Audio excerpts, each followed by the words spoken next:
প্রিয় দর্শক, আপনাদের অনেকের হয়তো সেই গোপাল ভাঁড়ের গল্পটার কথা মনে আছে যে একজন মানুষের ঘর আগুনে পুড়ে যাচ্ছিল, সেই আগুনে আরেকজন মানুষ কিন্তু আলু পুড়িয়ে খাচ্ছিল। আমাদের এই করোনার মহাদুর্যোগে এমন কিছু অসাধু ব্যবসায়ী আছেন যারা সেই আগুনে পুড়ে যাওয়া ঘরে এসে আলু পুড়িয়ে খাচ্ছেন। অর্থাৎ এক ধরনের অসাধু দুর্নীতিবাজ ব্যবসায়ীরা, হসপিটালের কিছু ব্যবসায়ীরা আছে যারা মানুষের এই ক্রান্তিকালে তারা স্বাস্থ্য ব্যবস্থা নিয়ে ব্যবসা করছে, মানুষের জীবনকে জিম্মি করে। অর্থাৎ এই ব্যবসায়ীদের কান টানলে শায়েস্তা করবার জন্য যদি মাথা চলে আসে এবং সেই মাথার কারণে যদি শায়েস্তা না পাওয়া যায়, অর্থাৎ কেঁচো খুঁড়তে যদি সাপ বের হয়ে আসে, তাহলে কিন্তু শায়েস্তা দেওয়া যাবে না। আর সুতরাং এই করোনার সময় আর এই কারণেই মানুষ কিন্তু তার টেস্ট এবং চিকিৎসা ব্যবস্থা নিয়ে এক ধরনের নাজেহাল পরিস্থিতিতে পড়ে গেছে এবং পরীক্ষা নিয়েও শত প্রশ্ন এসে দাঁড়িয়েছে। আমি সোমা ইসলাম, আজকে মেট্রো সেম টু দ্য পয়েন্টে সকলকে স্বাগত জানাচ্ছি। আজকের অনুষ্ঠান দেখবার জন্য আজ আমরা আলোচনার বিষয় নির্ধারণ করেছি পরীক্ষা নিয়ে শত প্রশ্ন। আমাদের সঙ্গে আজকে আলোচনায় যুক্ত হচ্ছেন সম্মানিত দুজন অতিথি। তাদের মধ্যে আমাদের সঙ্গে যুক্ত হচ্ছেন ইউজিসি অধ্যাপক ডাক্তার ABM আব্দুল্লাহ, প্রধানমন্ত্রী ব্যক্তিগত চিকিৎসক। আমাদের সঙ্গে কিছুক্ষণের মধ্যে অনুষ্ঠানে যুক্ত হবেন মোহাম্মদ সরওয়ার আলম, আইন কর্মকর্তা ও নির্বাহী ম্যাজিস্ট্রেট, র্যাব সদর দপ্তর। আমি আলোচনা শুরু করছি অধ্যাপক ABM আব্দুল্লাহ স্যারকে দিয়ে। স্যার, আপনি আমার কথা কি শুনতে পাচ্ছেন? জি, শুনতে পাচ্ছি। জি স্যার, প্রথমে একটু করে জানতে চাচ্ছি যে করোনা পরীক্ষা কমিয়ে এনেছে স্বাস্থ্য অধিদপ্তর, বলছে IEDCR এর প্রতিদিনের যে স্বাস্থ্য বুলেটিন হয় সেখানে, কিন্তু স্বাস্থ্য অধিদপ্তর কেন করোনা পরীক্ষা কমিয়ে এনেছে সেই বিষয়ে কিন্তু অধিদপ্তর কোনো ব্যাখ্যা দেয়নি। একটু যদি আপনার কাছে নিশ্চয়ই এই বিষয়ে কোনো ব্যাখ্যা কি আছে, যদি থেকে থাকে একটু কি দর্শকের উদ্দেশ্যে বলবেন কেন টেস্ট কমিয়ে আনা হয়েছে? ধন্যবাদ আপনাকে, দর্শকদের শুভেচ্ছা জানাচ্ছি। আপনি জানেন, আমি শুরুতেই বলতে চাচ্ছি যে আজকেও কিন্তু মৃত্যুর হার একেবারে কম না, বেশ অনেকেই মারা গেছে, গতকাল অনেকেই মারা গেছে এবং গত কয়েকদিনে কম বেশি মৃত্যুর হার আমার মনে হয় উঠানামা করছে, বেড়েই যাচ্ছে। তো আমি অনেক আমাদের সহকর্মীকে হারিয়েছি, বড় বড় ব্যবসায়ী বলেন, আমলা বলেন, মন্ত্রী বলেন, প্রাক্তন মন্ত্রী, বিশিষ্ট ব্যক্তি আমরা বিশিষ্ট ডাক্তারদের মধ্যে আমরা অনেককে হারিয়েছি। তো আমি শুরুতেই তাদের আত্মার মাগফিরাত কামনা করছি, তাদের শোক সন্তপ্ত পরিবারের প্রতি গভীর সমবেদনা জানাচ্ছি এবং যারা অলরেডি হাসপাতালে ভর্তি মৃত্যুর সঙ্গে লড়ছেন তাদেরও আমি দ্রুত আরোগ্য কামনা করছি। তো যেটা শুরুতে বলছেন, হ্যাঁ, টেস্টের ব্যাপার তো আমি শুরু থেকে একটা কথা বলছিলাম, টেস্টের একটা আমি বারবার বলছিলাম যে টেস্টের সংখ্যা বাড়ানো দরকার, বুথ বাড়ানো দরকার। কারণ কয়েকটা কারণে, প্রথম কথা জনগণের ভোগান্তি কিন্তু খুব বেশি হচ্ছে, লম্বা লাইন, অনেকক্ষণ দাঁড়ায় থাকতে হয় না, 3-4 ঘন্টা দাঁড়ায় থাকতে আগে, বারবার আবার বললো যে আজকে আর হবে না, কালকে, এরকম ঘটনা কিন্তু ঘটছে। বয়স্ক মানুষরা দাঁড়াতে পারছে না, বাচ্চারা দাঁড়াতে পারছে না, সমস্যা হচ্ছে। তবে শুরুতে একটা জায়গায় হতো, এখন তো বাড়াতে পারে প্রায় 70-এর উপরে বা 73 জায়গায় সেন্টার হয়ে গেছে, টেস্ট বাড়ানো হচ্ছে। তবে যেহেতু মানুষ জনসংখ্যা তো বেশি, আমাদের ছোট দেশ, 17 কোটি লোক, যদি টেস্টের সংখ্যা না বাড়ানো যায় তাহলে আমরা শনাক্তটা কিভাবে হবে? যা হচ্ছে, এত হাজার করা হচ্ছে, এত জন আক্রান্ত, এটি কিন্তু বলা হচ্ছে। আমি মনে করি, এটা আগেও বলছি আমি, এটি কিন্তু প্রকৃত সংখ্যা না। আমার মনে আরো প্রচুর লোক আক্রান্ত হয়ে আছে বা সংক্রমণ অনেক কিন্তু মধ্যে আছে, আমাদের ডিটেক্ট হচ্ছে না, মানে আমরা ডায়াগনোস করতে পারছি না। এর মধ্যে যে কথাটা বললেন টেস্টের সংখ্যা কমানো হলো, আমি এটার কোনো কারণ খুঁজে পাচ্ছি না কেন কমানো হলো। আমি যেখানে বলছি বাড়ানো দরকার, আগে তো 15,000, 16,000, 18,000 এরকম হয়েছে, এখন সেটা 13-14 নামছে। আমি তো মনে করি এটা অযৌক্তিক। যদি টেস্টের সংখ্যা কমানো যায়, আমরা কি করে বুঝবো যে আমাদের দেশে কতজন এই রোগে সংক্রমণে ভুগছে বা কতজন আক্রান্ত হয়ে গেছে? কারণ টেস্ট যদি আপনি করতে পারেন, আমরা দ্রুত ডায়াগনোস করতে পারবো। ডায়াগনোস করতে পারলে এই লোকগুলোকে শনাক্ত করলে তাদেরকে আইসোলেট করতে পারবো এবং তাদের চিকিৎসা শুরু করা যাবে। সুতরাং এটা তো জরুরি যে কেন কমানো হলো। আরেকটা কারণ হলো, টেস্টে তো কমপ্লেনের শেষ নাই। একটা বললেন যে নাম্বার কমানো, সংখ্যা কমানো হচ্ছে, রিপোর্টও তো দেরি করছে, 4-5 দিন, 7 দিন, 8 দিন, 10 দিনও হয়ে যাচ্ছে। তাতে সমস্যা হচ্ছে, শনাক্তকরণ দেরি হচ্ছে। এই রোগীগুলা যেহেতু দেরি হচ্ছে, সে তো মানে কার মধ্যে পজিটিভ জানে না, ঘোরাফেরা করছে, হয়তো তার মধ্যে পজিটিভ, সে কিন্তু ঘুরতেছে, রেস্টে ওয়েট করছে রিপোর্টের জন্য, সে আরো কতজনকে ছড়াচ্ছে তাই বা কে জানে। প্লাস তার তো চিকিৎসা দেরি হচ্ছে, দেখা গেল সেই 7-8 দিন ঘুরতেছে, রিপোর্ট 7-8 দিন লাগতে যখন সিরিয়াস হয়ে ধরে হাসপাতালে গেল, হাসপাতালে তো সিট পাচ্ছে না, আইসিইউ দরকার পাচ্ছে না, ভেন্টিলেটর পাচ্ছে না, তার মানে জনগণের ভোগান্তি, রোগীর ভোগান্তি তো পাচ্ছে। আমি মনে করি এখনো কেন কমানো হচ্ছে তাদের একটা এক্সপ্রেশন থাকা উচিত। তবে আমার মনে হয় যে মাঝখানে যেগুলো বলছিলেন বা আপনারা হয়তো কিটের সংকট একটা ছিল, কিট ক্রাইসিস, হয়তো এটা একটা কারণ হতে পারে। তারপরে তো মেশিনারি ব্যাপার, মেশিনের টেকনিক্যাল কোনো ত্রুটি হলো কিনা, ম্যান পাওয়ারে কোনো প্রবলেম হলো কিনা, কারণ তো ট্রেন লোক ছাড়া তো যারা তাই দিয়ে টেস্ট করাও যায় না। আমার মনে হয় যে মেশিন, ম্যান পাওয়ার দুটোর মধ্যে এই সামঞ্জস্যের কোনো ঘাটতি হয়তো বা রয়ে গেছে, আমার যা ধারণা আর কি। প্লাস কিটের সংকট কিন্তু কয়েকদিন যাবতে আমরা শুনছি, কিটের কাজ তো টেস্ট তো কমবেই। আমার মনে হয় এগুলোই বোধহয় কারণ হতে পারে। তারপরে বলবো, যদি এই ধরনের কোনো অঘটন ঘটে থাকে, যারা এর সঙ্গে জড়িত, আপনার দ্রুত একটা ব্যবস্থা নিন, টেস্টের সংখ্যা বাড়ান, কিট কাজ চলে সেটারও সমস্যার সমাধান করুন, যন্ত্রপাতি বলেন, মেশিন বলেন, যাই বলেন, এগুলোর দ্রুত সমস্যার সমাধান যদি না করেন, জনগণের মধ্যে কিন্তু হতাশা কাজ করবে। তারা এমনিতেই তো কষ্টে আছে, আর যেন কষ্ট তাদের মধ্যে না বাড়ে, এটা আমি চাচ্ছি। স্যার, আপনি যেটা বলছেন যে যেখানে টেস্টের সংখ্যা এবং মানুষকে দ্রুত আরো বেশি টেস্ট করানো উচিত, সেইখানে টেস্টটা কমে গেছে, কিন্তু এই যে স্বাস্থ্য অধিদপ্তর থেকে এটা কমিয়ে দেওয়া হলো, এটা তো কোনো ব্যাখ্যাও দেওয়া হয়নি। কিন্তু স্যার, এটা কেন কমিয়ে দেওয়া হলো? আপনি কয়েকটা কারণ উল্লেখ করেছেন, সেটা কি একটা মনে করেন যে ব্যাখ্যা দেওয়া জরুরি হয়ে গেছে, কিংবা আপনাদেরও একটা দরকার যে ব্যাখ্যা জানতে চাওয়াটা? আপনারাও কি স্যার তাগিদ অনুভব করেন যে কেন কমে গেল? হসপিটালে আমরা দেখছি স্যার রোগীও কমে গেছে, রোগীও কিন্তু নেই, সিটগুলো খালি পড়ে আছে, কিন্তু মৃত্যুর সংখ্যা কিন্তু বাড়ছে। মনে করি মৃত্যুর সংখ্যা বেড়ে যায়, কথাটা সত্য না। আমি কেন বলছি, জনগণের মধ্যে, জনগণ তো চাইতেই পারে, যেমন আপনি চাচ্ছেন, আমি চাচ্ছি যে কেন কমিয়ে দেওয়া হলো, জনগণ তো এই অধিকার জানার আছে, কেন কমানো হলো, তারা তো চেতেই পারে।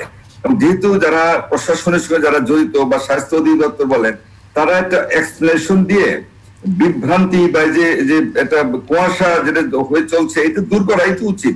তাহলে জনগণের জন্য বিভ্রান্তির মধ্যে না থেকে সত্য কথাটা বলতে তো দোষ নাই। কোনো প্রবলেমই হোক বা যে কারণে কোনো টেকনিক্যাল কারণে হোক, এটা বলতে তো কোনো মানে খারাপ কিছু বলতে মনে হচ্ছে, আমার তো মনে বলা উচিত। আরেকটা পয়েন্ট যেটা আপনি বললেন যে হাসপাতালে কিন্তু মানে রোগীর সংখ্যা কিছুটা কমছে, এই কথা কিন্তু এটা একটা স্বস্তির খবর বলা যায়। কারণ কয়েকদিন আগেও মানে বিভিন্ন জায়গায় হাসপাতালে ঘুরতেছে, সিট পায় না, এই ঘুরতে ঘুরতে অনেকে মারাও গেছে, মানে পড়ে গেছে, অঘটন ঘটে, এরকম ঘটনা কিন্তু অনেক ঘটতেছে। এবং সেজন্য গভর্নমেন্টও কিন্তু অনেক হাসপাতাল নিচ্ছে, সিট বাড়ানো হয়েছে, প্রাইভেট বলেন, সরকারি বেসরকারি বিভিন্ন হাসপাতাল সিট কিন্তু বাড়ানো হয়েছে। তবে যেটা বললেন, সংক্রমণের হার হয়তো একটু কমছে, যার জন্য রোগীর সংখ্যা আমি মনে করি তুলনামূলক কিন্তু কমছে। সরকারি হাসপাতাল এমনকি বেসরকারি হাসপাতালেও সেখানেও কিন্তু বেশ রোগীর সংখ্যা অনেকটা কম, বা বলতে পারেন যে অনেকটা নিয়ন্ত্রণের মধ্যে কিন্তু আছে এখন পর্যন্ত যেটা শোনা যায়। ইভেন যে আইসিইউ যে ক্রাইসিস, কোন জায়গায় সরকার কিন্তু আইসিইউ শোনা যায় যে খালি আছে। সুতরাং আমি মনে করি যে এটা একটা গুড সাইন, আমাদের স্বস্তির খবরই বলতে হবে। তবে যেটার সাথে এটাও বলতে হবে, আপনি যে কথাটা বললেন সেই সাথে আমাদের কিন্তু মৃত্যুর সংখ্যাটা কিন্তু একটু কয়েকদিন যাবৎ আমাদের বেড়ে যাচ্ছে, যেটা মানুষকে ভীত, সন্ত্রস্ত বা আতঙ্কিত করে তুলছে। এই ব্যাপারেও একটু আমাদের চিন্তা ভাবনা রাখা উচিত। হঠাৎ করে মৃত্যুর সংখ্যাই বা বাড়লো কেন, এটাও কিন্তু ইম্পর্টেন্ট। আপনি আমাদের সঙ্গে থাকুন, আমাদের সঙ্গে আরেকজন অতিথি যুক্ত হয়েছেন, আমরা চেষ্টা করি তাকে আমাদের সাথে সংযুক্ত করতে পারছি কিনা। আমি একটু স্যার চেষ্টা করে দেখি। মোহাম্মদ সারোয়ার আলম, আপনি কি আমার কথা শুনতে পাচ্ছেন? মোহাম্মদ সারোয়ার আলম, আপনি কি আমার কথা শুনতে পাচ্ছেন?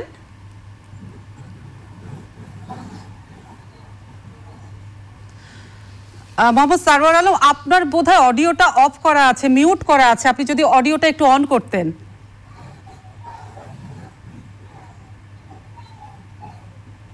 সারোয়ার আলম, আপনি কি আমার কথা শুনতে পাচ্ছেন? আপনার বোধহয় অডিওটা মিউট করা আছে, এটা যদি একটু বাড়াতেন, এটা আপনি অন করতে হবে। দর্শক, আমরা এখন কারিগরি ত্রুটির জন্য সারোয়ার আলমের সাথে সংযোগ স্থাপন করতে পারলাম না। আমি আবার চলে যাচ্ছি আব্দুল্লাহ স্যারের কাছে। স্যার, আমার কথা শুনতে পাচ্ছেন? হ্যাঁ, শুনতে পাচ্ছি। আমি মৃত্যুর কথাটা একটু বলতে চাচ্ছি। জি স্যার, মৃত্যুর কথা। আমাদের কিন্তু যেটা জানতে, সংক্রমণ একটা জায়গায় কিন্তু বেশ কয়েক সপ্তাহ যাবত দেখছি যে আটকে আছে, কিন্তু মৃত্যু কিন্তু বাড়ছে, মৃত্যু কিন্তু স্যার কমছে না। এটা কেন স্যার? কি সংক্রমণটা সংক্রমণ একটা জায়গায় স্টাক হয়ে আছে, কিন্তু মৃত্যু কিন্তু কমছে না, মৃত্যু কিন্তু আজও 55। হ্যাঁ জি, 3 থেকে 4 হাজারের মধ্যে আছে, বাড়ছে না, এটাও গুড সাইন। তবে অত ওইভাবে কমছে না, এটা ইম্পর্টেন্ট। বেশি একটু কমা শুরু করলে তাহলে আমরা বলতাম যে পিকে আসছি, এখন কমতেছি, নামতেছি, ডাউন হচ্ছে, এটা কিন্তু একটা ভালো হতো আর কি। আমি আশা করি যে দ্রুত, মনে হয় যে আগামী কয়েকদিন অবজার্ভ করলে আমি বলতে পারবো মনে হয় আমরা কমের দিকে যাচ্ছি। পিকটা বোধহয় আমরা অলরেডি আসছি, বা জুন মাস বোধহয় পিকেই গেছে, অনেকেই বলছেন এই কথা, এবং সেটা তো আরেকটা কথা মনে এই প্রসঙ্গে বলা উচিত। আপনি হয়তো জানেন জন হপকিন্স ইউনিভার্সিটি থেকে একটা গবেষণামূলক কিন্তু তথ্য প্রকাশ করছে, যে সেটা হলো যে জুন আক্রান্তের হার বেশি ছিল, মনে হয় এটাই পিক ছিল বাংলাদেশে। এখন তাদের ধারণা বা তারা যে ক্যালকুলেশন তারা যেগুলো দেখাচ্ছেন, তাদের তথ্য অনুযায়ী আমাদের দেশে সংক্রমণের সংখ্যা কিন্তু দ্রুত কমছে, বা আশা করি আরো কয়েকদিনের মধ্যে আরো কমে যাবে। এটা আমাদের অবশ্যই স্বস্তির খবর। তবে এটাকে পুঁজি করে কেউ যেন আবার একেবারে ঢেকুর না তুলেন, বা আত্মপ্রসাদে যেন আবার না ভুগেন, যে কমছে যেমন যা খুশি তাই করবো, এটা যেন না করেন। স্বাস্থ্যবিধি সচেতনতা এই ব্যাপারে যেন কারো কোনো ঘাটতি না হয়, ব্যাপারে কিন্তু মেনে চলবেন। স্যার আরেকটা বিষয় জানতে চাই যে স্যার জন হপকিন্স যে তথ্যটা জানিয়েছে এটা খুবই বড় আশার কথা, যে ব্রাজিল থেকে শুরু করে অন্য জায়গাগুলোতে সংক্রমণ বাড়ছে, সেখানে বাংলাদেশে কিন্তু সংক্রমণ কমে যাচ্ছে, তাদের যে রেশিওটা দেখেছে সেটা দিয়ে। কিন্তু স্যার আমাদের দেশে যারা স্বাস্থ্য বিশেষজ্ঞ আছে কিংবা আপনার মতো প্রখ্যাত যারা চিকিৎসক আছে, তারা কিন্তু জন হপকিন্সের এই গবেষণা রিপোর্টটি নিয়েও এক ধরনের সন্দেহ প্রকাশ করেছে, যেটা সত্যতা নিয়ে, যে তাদের এই তথ্যের উৎসটা কি। স্যার আপনাকে কি মনে হয় না এই প্রশ্ন, যে তাদের তথ্যের উৎসটা কি, কতখানি এটা সত্য, আমরা কতখানি এই তথ্যে আশাবাদী হতে পারি, খুশি হতে পারি, হাত পা ছেড়ে আবার মাস্ক বাদ দিয়ে রাস্তায় ঘুরতে পারি? এটা তো কথা ঠিকই বলছেন, কারণ আসলে তো আমাদের মধ্যে ভয় এখনো কাটে নাই, তাই না? আমরা আগে যেমন আমি নিজেও বলছিলাম এপ্রিল মাসে, তখন কিন্তু আমি অন্য কারণে বলছিলাম যে লকডাউনটা যদি স্ট্রিক্টলি মেনটেন করা যায়, কঠোর ভাবে মানুষ যদি মেনে চলে, স্বাস্থ্যবিধি মানে সচেতন থাকে, তাহলে আমার ধারণা ছিল সেটাকে লকডাউন ঠিক রেখে বলছিলাম যে মে মাসের মধ্যে হয়তো আমাদের পিকে উঠে এর মধ্যে কমা শুরু করবে। কিন্তু আলটিমেটলি লকডাউন শিথিল করা হলো, এটা দরকারও হয়তো ছিল, জীবন জীবিকার প্রশ্ন এখানে জড়িত ছিল। ফলশ্রুতিতে কিন্তু মে মাসেও ঝুঁকি বেড়ে গেল, এবং জুন মাস কিন্তু হাইয়েস্ট অনেক বেড়ে হয়ে যাচ্ছে। এবং এখন দেখা যাচ্ছে স্ট্যাটিক জন হপকিন্স যেটা তো ওটা সাইন্টিফিক রিসার্চ ওরিয়েন্টেড কাজকর্ম করে, তো তাদের কথাটাকে একবার উড়িয়ে দেওয়ার মতো কিন্তু না। তাদের তো ভিত্তি নিশ্চয়ই তারা গবেষণা করে, তাদের ইপিডেমিওলজিস্ট আছে, সায়েন্টিস্ট আছে, তারা একটু গবেষণা করেই হয়তো বলছে। আমরা সন্দেহ করছি এই কারণে, এর আগেও তো আমরা অনেকে বলতাম, অনেকেই বলছেন এই হলো, এই কমে যাবে, এই কমছে, আসলে তো কমছে না। সেই জন্যই তারা ভয় হয়তো পাচ্ছে। তারপরেও আমি আশাবাদী, আমরা অনেকেই আশাবাদী যে তারা যেটা বলছে এটা যেন সত্য হয়। কিন্তু এটা কিন্তু শর্ত আছে, কারণ হলো জনগণ যদি স্বাস্থ্যবিধি না মানে, সচেতন না হয়, যা খুশি তাই করে, এখন জানে ঘুরতেছে, বেড়াইতেছে, স্বাস্থ্যবিধি মানছে না, ইভেন মাস্কও পড়তেছে না, এই ব্যবস্থা যদি তাহলে তো দূরত্ব মেনটেন, যেটা আমরা ফিজিক্যাল ডিস্টেন্স বলি, জনগণ যদি মেনে না চলে, তারা যদি উদাসীন থাকে, যা খুশি থাকে, তাহলে তো তারা যে আশাবাদ ব্যক্ত করছে এটা তো আলটিমেটলি টিকবে বলতে মনে হচ্ছে না। স্যার এই জায়গাটায় আমি একটু আপনাকে থামাচ্ছি, আমি আরেকটু অন্য অতিথির কাছে যেতে চাই। আপনি বলছেন যে জনগণ যেন উদাসীন না হয়ে থাকে, এই ভালো খবরে যেন উদাসীন আরো একটু না হয়ে যায়, কারণ উদাসীনতা হওয়ার কোনো কারণ নেই, কারণ সামনে কিন্তু কোরবানি ঈদ, আর সেই কোরবানি ঈদকে নিয়েই শুরু হচ্ছে পশুর হাট, সেখানে আরো একটা আশঙ্কা আছে, সংক্রমণের ঝুঁকি আছে, সেই ঝুঁকিটা কতখানি, সেখানে কি করা উচিত, সেই প্রশ্নটি স্যার আপনার কাছে আমি রেখে যাচ্ছি। আমি আরেকজন অতিথির কাছে কিছু কথা শুনে আমি আপনার কাছে এটার উত্তর জানতে চাইবো। আমরা আবার দর্শক চেষ্টা করছি জনাব সরওয়ার আলমকে আমরা সংযুক্ত করতে পেরেছি কিনা আমি দেখি। জনাব সরওয়ার আলম, আপনি আমার কাছে শুনতে পাচ্ছেন কি?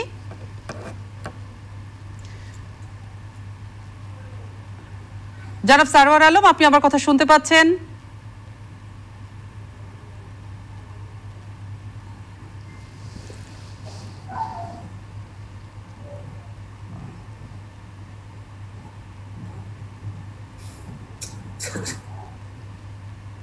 জনাব সরওয়ার আলম, আপনি কি আমার কথা শুনতে পাচ্ছেন? দর্শক আমরা চেষ্টা করছি, দেখি শেষ পর্যন্ত পাই কিনা জনাব সরওয়ার আলমকে। জনাব সরওয়ার আলম, আপনি কি আমার কথা শুনতে পাচ্ছেন? দুঃখিত দর্শক, আমরা পারছি না, আমরা পরবর্তীতে আবারও চেষ্টা করব। আমি একটু আব্দুল্লাহ স্যারের কাছে আবার যেতে চাই। স্যার, যে প্রশ্নটি আপনার কাছে রেখেছিলাম আমি, যে সামনে তো কোরবানি ঈদকে কেন্দ্র করে একটা পশুর হাট তো বসবে, সরকার চেষ্টাও করছে স্বাস্থ্যবিধি মেনে এই পশুর হাটটাকে দেওয়ার জন্য, কারণ আমাদের বড় ধর্মীয় উৎসব, একটা ট্র্যাডিশন, সবকিছু মিলে। কিন্তু স্যার এই সংক্রমণের মধ্যে কতখানি মানুষকে আরো বেশি সংক্রমিত করবে এই পশুর হাট? ঈদের পয়েন্টটা বলছি, তার আগে যেটা জনগণের কথা কেন বলছি, আপনি যদি দেখেন লকডাউন তো ছিল এক সময়, লকডাউন তো মানুষ মানে নাই, প্রথম দিকে একটু একটু হয়তো মানছে, শেষ দিকে তো একেবারে ঢিলে ঢালা মানুষ লকডাউন মানলই না, চেষ্টা করছে। ইভেন তো লকডাউন আলটিমেটলি তো সরকার উল্টো করতে হইলেও বা বাধ্য হইলেও বা যে কেটেই হোক, এখন আবার যে জোন ভিত্তিক লকডাউন, যে এখনো কিন্তু অনেক কমপ্লেনের শেষ নাই, লকডাউন মানুষ মানছে না।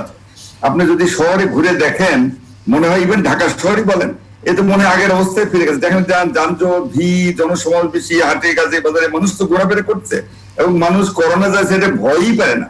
ইভেন শহরের বাইরে গ্রামে গঞ্জে তো আরো ভয় নেই। করোনা অনেকের মধ্যে এরকম ভাব, রিল্যাক্টেন্ট ভাব, যেটাকে বলছি উদাসীন বলেন বা ধরেন ড্যাম কেয়ার ভাব, যাই বলেন, যা হয় হবে, আল্লাহ যা করে করে, মানুষের কিন্তু ভীতি নাই, করোনা আছে বলে তারা মনেই করে না। সেজন্যই বলছি যে জনগণের কিন্তু স্বাস্থ্যবিধি সচেতনতা খুব জরুরি। তারা যদি না করেন তাহলে এই রূপটা তো ছোঁয়াছে, যেখানে জনসমাগম হবে, শারীরিক দূরত্ব মেনটেন হবে না।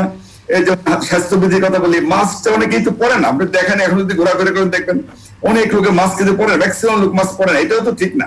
এখন যদি এগুলো জনগণ না মানে তাহলে তো ঝুঁকি অবশ্য বাড়তেই থাকবে। আরেকটা পয়েন্ট যেটা বলছেন আপনি, সেজন্য জনগণের প্রতি আমার আবেদন, আমি আবার পরেও বলছি, স্বাস্থ্যবিধি মানতে হবে, সচেতন হতে হবে, তাদের দায়িত্বগুলো পালন করতেই হবে। ঈদের কথা যেটা বললেন, আমাদের কিন্তু সামনে ঈদ, খুব বেশি দিন যে আছে বলে মনে হচ্ছে না, বাকি নাই বেশি।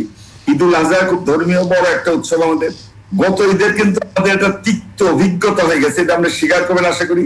আমি বারবার বলছি, আপনার যে যেখানে আছেন ওখানে ঈদ করবেন, গ্রামের বাড়িতে যাবেন না। একটা নিরানন্দ ঈদ না হয় আমরা করলাম, যদি জীবন বেঁচে থাকে তো আরো ভালো করে ভবিষ্যতে খুব ভালো আনন্দ ফুর্তি সে বড় করে ঈদ করতে পারবো। মানুষ কিন্তু মানে না, এটা স্বীকার করতে হবে। জনগণ লক্ষ লক্ষ লোক, কোটি লোক গ্রামে গঞ্জে চলে গেছে, ইভেন ট্রান্সপোর্ট ছিল না, যে যেমনি পারছে ডাবল টেবিল বার্গার গ্রামে গঞ্জে চলে গেছে। যাই কি হয়েছে, গ্রামে গঞ্জে কিন্তু ছড়াই দিয়ে আসছে, অনেকেই ভাইরাসটা বহন করে গ্রামে নিয়ে গেছে, ছড়ে গেছে, আবার ফেরত আসছে, আবার ছড়াই গেছে। এখন গত ঈদের মধ্যে সংক্রমণের হার এইভাবে বেড়ে যাওয়াতে কিন্তু এই পর্যায়ে চলে আসছে আমরা। সামনের ঈদে যদি এই অবস্থায় ঘটে তাহলে তো আমাদের বিপর্যয়ের সম্মুখীন হতেই হবে। আমরা যে আশাবাদী ছিলাম, বা জন হপকিন্স যেটা বলছে কমবে, সম্ভাবনা আছে আরো কমছে, এখন ঈদের মধ্যে যদি মানুষ আবার এরকম জনসমাবেশ করে গ্রামে গঞ্জে দিয়ে ছড়ায় দিয়ে আসে তাহলে তো ঝুঁকি অবশ্যই বাড়বে। আর এই ঈদের তো অবশ্যই ধর্মীয় বিধান, তার কোনো সন্দেহ নাই। এই ঈদের একটা বৈশিষ্ট্য হলো কুরবানি হাট বসবে, মানুষ কুরবানি দিবে, গ্রামে গঞ্জে যাবে, জবাই করবে, গরু খাসি মসজিদ যেটা করো। এখানে উৎসবটাকে তো আরো অন্যরকম। এখন সবাই যদি উৎসব মুখর পরিবেশে ঈদ পালন করা শুরু করে দেয় তাহলে আমাদের সংক্রমণের ঝুঁকি আরো বাড়বে। যেটা আপনি বলছিলেন, আমাদের কিন্তু এই ব্যাপারে এখন থেকে কিন্তু যথেষ্ট সচেতন হতে হবে। প্রশাসনকে বা ধরেন শহরে যারা সিটি কর্পোরেশন বলেন বা মেয়র বলেন, যারা বা কাউন্সিলর বলেন বা মেম্বার, যারা প্রশাসনের কর্তা ব্যক্তি, তাদেরকে এখন থেকে এই স্বাস্থ্যবিধি মানার ব্যাপারে জনগণকে রেগুলার প্রচার মাধ্যমে, মিডিয়া বলেন, আমরা টক শো বলেন বা যেভাবে বলেন, তাদের কিন্তু বাস্তব ধর্মীয় উদ্যোগ নিতে হবে। কারণ হাট তো বসবে, হাট বসে মানে কি জনসমাবেশ করবে, গরু আনবে, খাসি আনবে, প্রচুর মানুষ জমবে। এখন যদি এইভাবে মানুষ জমতেই থাকে তাহলে তো এটার বাড়তেই থাকবে এবং ঝুঁকিটা আরো সামনে বাড়বে।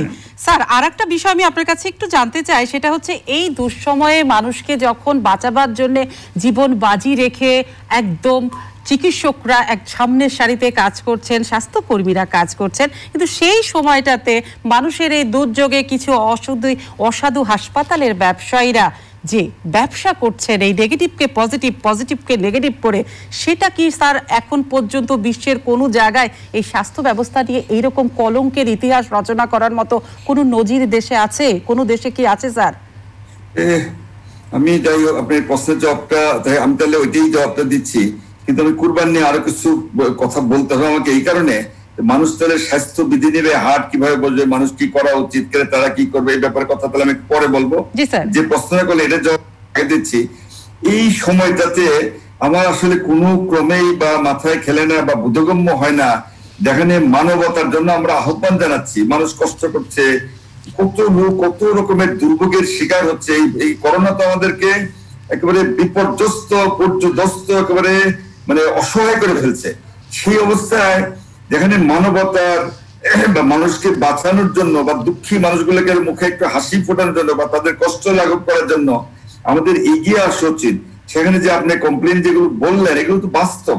এই কাজগুলো কেন যে আমরা করছি, আমার তো মাথায় খেলে না এটা। এই অবস্থায় কত রকমের মানে অসাধু কার্যক্রম, দুর্নীতি বলেন, ব্যবসার মধ্যে অসাধু, এই যে ইভেন আমাদের ডাক্তারদের মধ্যেও তো বিভিন্ন রকমের যে পিপি নিয়ে কত রকমের কোয়ালিটি খারাপ, 2 নম্বরই, বাজে কোয়ালিটি, মানসম্মত, এগুলো নিয়ে তো কথাবার্তা চলছে, পিপি নিয়ে কথাবার্তা চলছে, মাস্ক নিয়ে কথাবার্তা চলছে, জিনিসপত্র নিয়ে কথাবার্তা চলছে। এগুলো তো অত্যন্ত দুর্ভাগ্যজনক, কারণ এগুলো তো কোনো ক্রমে হওয়া উচিত না। একটা কথা মনে রাখতে হবে, মানুষ তো আমরা এই এত টাকা পয়সা অবৈধভাবে টাকা পয়সা আলটিমেটলি কি করবেন? কত বড় বড় লোক আমরা দেখছি না, টাকার পাহাড়ের মধ্যে বা টাকার মধ্যে বস্তার মধ্যে শুয়ে আছে, কিন্তু করোনার কাছে কিন্তু অসহায়, হাসপাতালে শুয়ে আছে, ভেন্টিলেটর দিচ্ছে, মারা যাচ্ছে, সবকিছু ফেলে তো তাকে চলে যেতে হচ্ছে। সুতরাং আমরা অন্যায় ভাবে অবৈধভাবে মানুষকে কষ্ট দিয়ে এই কাজ করব কেন? নিজের বিবেককে আমি মনে করি একটু প্রশ্ন করা উচিত। কিন্তু স্যার, এই টাইপের অসাধু ব্যবসায়ীগুলো তো একা একা বড় হয় না, কোনো না কোনো ছায়া তো কারো হাত ধরেই তো বড় হয়। তাহলে সেই জায়গাটাতে আসলে কি করা উচিত? ভুট্টা যদি শস্যের মধ্যে থাকে আর স্বাস্থ্য ব্যবস্থাটা যদি এরকমই হয়ে থাকে, যেমন স্যার রিজেন্টের কথাই যদি আপনি নিশ্চয়ই জানেন যে রিজেন্টে যেটা করতো, তারা টেস্টকে পজিটিভ নেগেটিভ মানুষের কাছ থেকে 3-4 হাজার টাকা নিয়ে তারা কিন্তু স্বাস্থ্য মন্ত্রণালয় অধিদপ্তরের ফ্ল্যাগ স্ট্যান্ডের গাড়ি নিয়ে, তাদের স্টিকার নিয়েই কিন্তু তারা এই কাজগুলো করতো। তাহলে স্যার এটা কিভাবে করার তারা সাহসটা পায়? এদের কি দেখবার কেউ নাই স্যার? আমি সবার উদ্দেশ্যে এই কথাটা বলছি, কারো স্পেসিফিক্যালি কারো এগেইনস্টে বলতে না, সবাই যারা জড়িত, যারা বিশেষ যে প্রশাসন, কথাটা তুমি এই জন্যই বলছি, প্রধান মন্ত্রণালয়, স্বাস্থ্য মন্ত্রণালয় বলেন, আরো অন্যান্য মন্ত্রণালয় তো আছে, তাই না? যেমন স্বাস্থ্য অধিদপ্তর বলেন, কারো ছত্র ছায় তো এগুলো হচ্ছে। এবং শুধু এই যে একটা কমপ্লেন না, কয়েকদিন যাও যদি আপনি দেখেন কমপ্লেনের পাহাড়, রিপোর্ট না মানে না করে নেগেটিভ পজিটিভ দিচ্ছে। এমনও হয়েছে, আপনি হয়তো জানেন, দেশ থেকে আমাদের দেশের লোক বাইরে চলে গেছে, রিপোর্ট লেগেছে নেগেটিভ, ওরা আবার করছে দেশ, তাই না? করা করে আবার দেখে পজিটিভ পাইছে। এই যে তাদের, তাহলে আমাদের দেশের প্রতি, দেশের মানুষের প্রতি বা দেশের ডাক্তারের প্রতি যে আমি যে সার্টিফিকেট যারা দিলাম, তাদের প্রতি তাদের কি বিশ্বাসযোগ্যতা থাকবে? দেশের জন্য কত বড় একটা বদনাম। এই ঘটনাগুলো তো আনফরচুনেটলি ঘটে যাচ্ছে। আমরা ডেইলি পত্রিকা দেখছি, টেস্ট করে নাই, আন্দাজি না করে নেগেটিভ না পজিটিভ দিচ্ছে, পয়সা, সেই পয়সা দিয়ে তারা কি করবে? এই যে অবৈধ কাজ করছে, মানুষের জীবন নিয়ে ছিনিমিনি খেলছে, এটা তো আমি মনে করি কোনো ক্রমে উচিত তো হতেই পারে না। এবং আমার মনে হয় যারা এই কাজগুলো করছেন তারা তো মনে হয় জেনে শুনেই করছেন।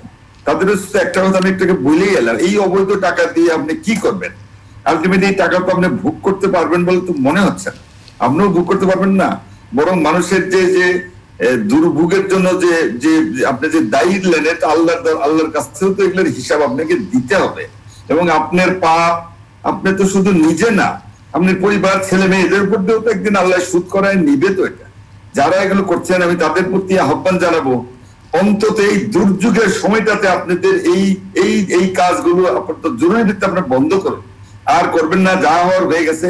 আর যেন আমাদের এই দুঃসংবাদগুলো আমাদের মানুষের বা আমাদের যেন আর শুনতে না হয়, কারণ এগুলো অত্যন্ত দুর্ভাগ্যজনক, আমাদের জন্য খারাপ, দেশের জন্য খারাপ। এই খবরগুলো তো বাইরে চলে যাচ্ছে, আজ তো মিডিয়ার যুগ, বিদেশে অন্যান্য দেশের কাছে আমাদের ভাবমূর্তি বা কি হচ্ছে, এটা তো আমাদের খেয়াল রাখতে হবে। স্যার, আমি একদম অনুষ্ঠানের প্রায় শেষে চলে এসেছি। শেষে এসে শুধু এটুকু আপনার কাছে জানতে চাই, যদিও এটা আপনার এখতিয়ারের জিনিস না, তারপরে আপনাদের নজরদারিতে থাকলে, আপনি যেহেতু মাননীয় প্রধানমন্ত্রীর একদম ব্যক্তিগত চিকিৎসক, আপনি তার অনেক কাছের মানুষ, সেই কাছে যে হয়তো এই জিনিসগুলো একটু বলতে পারেন কিংবা তুলে ধরেন, সেটি হচ্ছে শুধু তো রিজেন্টের মতো একটি হসপিটালের অসাধু ব্যবসা চলেনি, এরকম নিশ্চয়ই আরো অনেক তালিকা আছে। সেই অসাধু ব্যবসায়ী হসপিটালগুলোকে বন্ধ করার জন্য এই মুহূর্তে কি করা উচিত, যেন মানুষ সেবাটা পায়, মানুষ সেবা নিতে পারে? কি করা উচিত স্যার এই মুহূর্তে? না, আপনাদের যেমন মানে প্রধানমন্ত্রী কথা যখন বললেন, উনি তো প্রাণপণ চেষ্টা করে যাচ্ছেন। উনি তো মানে 24 ঘন্টার মধ্যে যে কয় ঘন্টা ঘুরে আমি তো জানি না, সর্বক্ষণ শরীর থেকেই রেগুলার দেখছেন, মনিটর করছেন, খোঁজ খবর রাখছেন। উনি যাদেরকে দিয়ে করাবেন, ফিল্ডের যে লোকগুলা, তারা তো উনি যেভাবে চাচ্ছেন অনেকেই তো এভাবে করছে বলে তো মনে হচ্ছে না। সবচেয়ে বড় যে অসাধুর কথা বললেন, প্রধানমন্ত্রী একা কত করবে? সবকিছু যদি তাকেই করতে হয়, তাহলে এত বড় মাথা ভারী প্রশাসন থেকেই বা লাভ কি? তারা তো করছে না কাজগুলো। তাহলে তো জরুরি ভিত্তিতে করা উচিত। যেন আপনি হয়তো একটা উদাহরণ দিলেন বা একটা জানি বলে বা একটা মিডিয়াতে আসতে বলে, এরকম যে আরো কত কত এরকম রয়ে গেছে, তাই তো? এটা আমরা জানি না। কিন্তু আমি আবারও আহ্বান জানাবো, প্রশাসনের যারা কর্তা ব্যক্তি বা টপ লেভেল যারা আছেন, স্বাস্থ্য মন্ত্রণালয় বলেন, ইভেন ধরেন স্বরাষ্ট্র মন্ত্রণালয় বলেন, স্থানীয় প্রশাসন বলেন, স্বাস্থ্য অধিদপ্তর বলেন, সবার সম্মিলিত পদক্ষেপের মাধ্যমে, যদি সমন্বয়ের মাধ্যমে আমাদের প্রথমে এই দুর্নীতির বিরুদ্ধে কিন্তু শক্তভাবে অবস্থান নেওয়া উচিত। শুধু কাগজ কলমে মুখে বলে তো লাভ নাই, বাস্তব ভিত্তিক যদি আমরা একসঙ্গে না যাই, তাহলে মানুষ কিন্তু বাঁচতে পারবে না। আর মানুষের যদি না বাঁচে, দেশে আমরা কার জন্য কি করবো? আমাদের টাকা তো জনগণ যেন ভালো থাকে, তারা যেন সুস্থ হয়, তাদের স্বাস্থ্যের জন্য ভালো হয়, তারা যেন রোগ ব্যাধি থেকে মুক্ত হয়। এবং আমাদের ভবিষ্যৎ প্রজন্মের জন্য আমাদের একটা শিক্ষণীয় কিছু রেখে যেতে হবে। স্যার অসংখ্য ধন্যবাদ আজকে আপনি আমাদেরকে ম্যাট্রেসেম টু দ্য পয়েন্টের সময় দেওয়ার জন্য, এবং আমরা শেষে অবশ্যই আপনার সুস্বাস্থ্য কামনা করব, কারণ আপনি ভালো থাকলে আমাদের ভরসার জায়গাটা খুব মজবুত থাকে। প্রিয় দর্শক, পরিশেষে আমি শুধু এটুকুই বলবো, জন হপকিন্স ইউনিভার্সিটি যে তথ্য প্রকাশ করেছে তার উপরে যদি আমরা গায়ে হাওয়া লাগিয়ে ঘুরে বেড়াই সেটা বোধহয় খুব একটা ঠিক হবে না। আমাদেরকে সতর্ক থাকতে হবে। করোনা কবে যাবে জানি না, কিন্তু আমাদের শেষ পর্যন্ত লড়াইটা চালিয়ে যেতে হবে। আমি সোমা ইসলাম আজকের মতো বিদায় নিলাম। সকলে ভালো থাকবেন, সুস্থ থাকবেন।